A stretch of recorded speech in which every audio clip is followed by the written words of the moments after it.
এই আসিফ মাহমুদ বিএনপিতে যোগদান করছে, এই এনসিপিতে চলে যাচ্ছে, কিংবা অনেক গুঞ্জন আমরা শুনেছিলাম, কিন্তু শেষমেশ দেখলাম যে আসিফ স্বতন্ত্র হয়ে প্রার্থী হচ্ছে। আপনার কি ভবিষ্যতে কোনো রাজনৈতিক দলে যোগদান করার ইচ্ছা আছে কিনা? আমার অবশ্যই রাজনৈতিক দলে যোগদান করার ইচ্ছা আছে, কারণ রাজনৈতিক মানুষ হিসেবে আমি মনে করি যে একসাথে কাজ না করলে আসলে আলটিমেটলি ভালো কিছু বের করে আনা সম্ভব না। তবে বাংলাদেশে জুলাই গণঅভ্যুত্থানের পরে রাজনীতি করার জায়গাটা যেমন প্রসারিত হয়েছে, সবাই রাজনীতিতে আসতে পারছে, যে ভয়টা নেই আগে রাজনীতিতে আসলেই যে কেউ আঘাতের শিকার হবে, বা সবাই পাবলিক প্ল্যাটফর্মে কথা বলার একটা পরিবেশ তৈরি হয়েছে। ঠিক একই সাথে ভাবাদর্শিক জায়গা থেকে যদি আমি দেখি, রাজনীতি করার জায়গাটা আবার সংকীর্ণ হয়েছে, এবং নির্বাচন যত ঘনিয়ে আসছে সেটা তত স্পষ্ট হচ্ছে। দেখা যাচ্ছে যে বিভিন্ন দল ভেঙে অনেকে বড় দলগুলোতে যুক্ত হচ্ছে।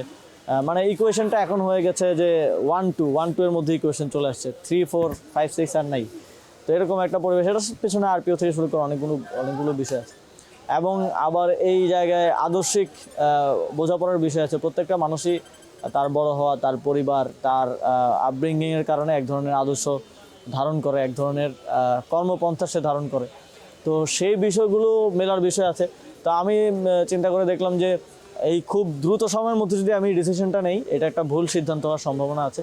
যেহেতু রাজনীতি করলে আরও আল্লাহ যদি বাঁচিয়ে রাখেন 30 থেকে 40 বছর দেশের মানুষের সেবা করার ইচ্ছা আছে। তো প্রথমে যদি কোনো ভুল ডিসিশন নেই, তার থেকে ডিসিশনটা একটু দেরিতে নেয় আই থিঙ্ক বেটার। সেই জায়গা থেকেই স্বতন্ত্রভাবে নির্বাচনের ট্রেনে উঠলাম। তবে কোনো কিছুই স্পষ্ট না এখনও।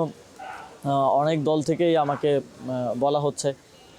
আমার সাবেক ছাত্র অধিকার পরিষদে আমি ঢাকা বিশ্ববিদ্যালয়ের সভাপতি ছিলাম, ওনারা বলছেন ওনাদের সাথে রাজনীতি করার বিষয়ে। তারপরে গণঅভ্যুত্থানে যারা আমাদের সহযোদ্ধা ছিলেন তাদের পার্টি আছে এনসিপি। এছাড়া বাংলাদেশ জাতীয়তাবাদী দলও তরুণদেরকে চায়। তো সবার একটা আকাঙ্ক্ষার জায়গা আছে, সবার সব দিকে আমি মনে করি যে সুযোগ আছে এখন। তবে আমি সিদ্ধান্তটা খুব দ্রুত নিতে চাচ্ছি না। দলগুলোর আদর্শ, কর্মপন্থা, তারা কিভাবে জুলাই গণঅভ্যুত্থানকে মূল্যায়ন করছে, দেশের মানুষের জন্য কিভাবে তারা পরিকল্পনা করছে, কাজ করছে, এবং একজন তরুণ হিসেবে আমার সেখানে কাজ করার সুযোগ কতটুকু থাকছে, সব কিছু বিবেচনায় একটু সময় নিয়ে সিদ্ধান্তটা নিচ্ছি।